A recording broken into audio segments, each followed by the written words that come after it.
दुर्योधन की एक बहन थी दुशाला। जब वह बड़ी हुई तो धृतराष्ट्र ने बड़ी धूमधाम से उसका विवाह सिंधु एवं सौवीर नरेश जयद्रथ से कर दिया।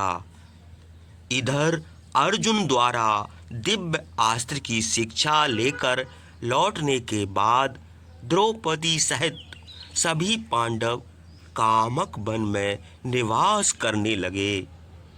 एक बार पांचों पांडव किसी कार्यवश घने जंगल में गए हुए थे।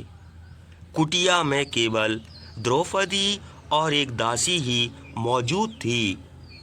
पांडवों के पुरोहित ऋषि धौम का आश्रम वहीं पास में ही था। वे अपने आश्रम में धर्म और अध्यात्म पर चिंतन कर रहे थे।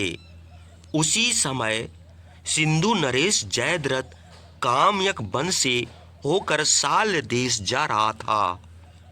तभी उसे एक कुटिया के द्वार पर द्रौपदी खड़ी दिखाई दी। वह उस पर मुग्ध हो उठा। उसने अपनी सेना को वहीं रोककर अपने मित्र कोटिकाश्य से कहा, कोटिक, पता लगाओ कि यह सुंदरी कौन है। कोटिक द्रौपदी के पास पहुंचा और बोला, हे कल्याणी, आप कौन हैं? द्रौपदी ने उत्तर दिया, मैं जग विख्यात पांचों पांडवों की पत्नी द्रौपदी हूँ। आप लोगों से प्रार्थना है कि मेरे पतियों के आने तक कुटिया के बाहर विश्राम करें और आतिथ्य सेवा स्वीकार करके यहाँ से जाएं।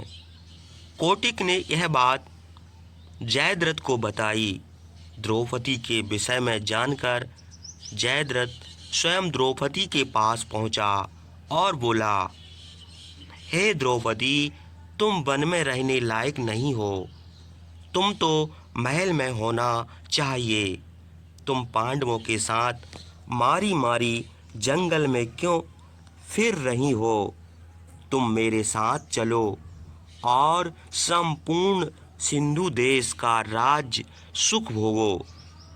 जयद्रथ के वचन सुनकर द्रौपदी को क्रोध आ गया।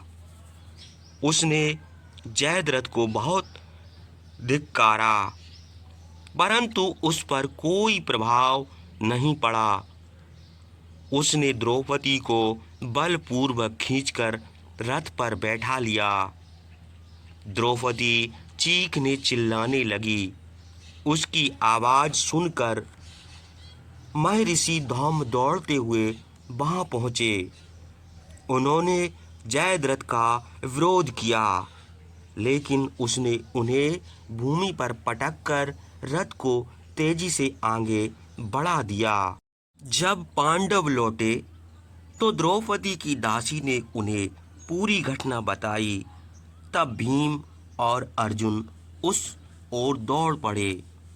पांडव वहां के प्रत्येक छोटे बड़े मार्ग के बारे में जानते थे, अतः वे शीघ्र ही जयद्रथ के पास पहुंच गए।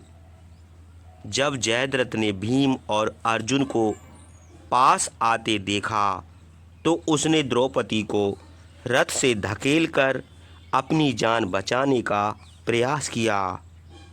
यह देखकर भीम अत्यंत क्रोधित हो गए। वे जयद्रथ को मारना चाहते थे, लेकिन उसे पकड़कर युधिष्ठिर के पास ले गए। तब द्रौपदी ने अपने पतियों से कहा, क्या दूसरों द्वारा लगातार अपमानित करने के लिए ही तुम सबने मुझसे विवाह किया है? यह सुनकर भीम आपे से बाहर हो गए। वे पुनः जयद्रथ को मारने के लिए बढ़े, परंतु युधिष्ठिर ने दुशाला का पति होने की दुहाई देकर उन्हें शांत कर दिया। युधिष्ठिर ने कहा, अब यह द्रौपदी तय करेगी कि जयद्रथ को क्या दंड दिया जाए। द्रौपदी बहुत क्रोधित थी। दुशाला का पति होने के कारण उसने एक विचित्र फैसला सुनाया। द्रौपदी ने कहा, जयद्रथ का सिर मुंडवा दिया जाए। सिर मुंडते समय उसमें 5 चोटियां बनाई जाएं और उसे उसके राज्य की ओर रवाना कर दिया जाए। फिर जयद्रथ को द्रौपदी द्वारा निर्धारित सजा दी गई और उसे कहीं भी जाने के लिए स्वतंत्र कर दिया। जयद्रथ अपमानित होकर अत्यंत क्रोध के साथ वहां से चल पड़ा। वह अपने सैनिकों को खो चुका था। उसके गंजे सिर पर 5 चोटियां थीं। जयद्रथ सोच रहा था कि अब वह अपनी पत्नी और परिवार का सामना कैसे करेगा।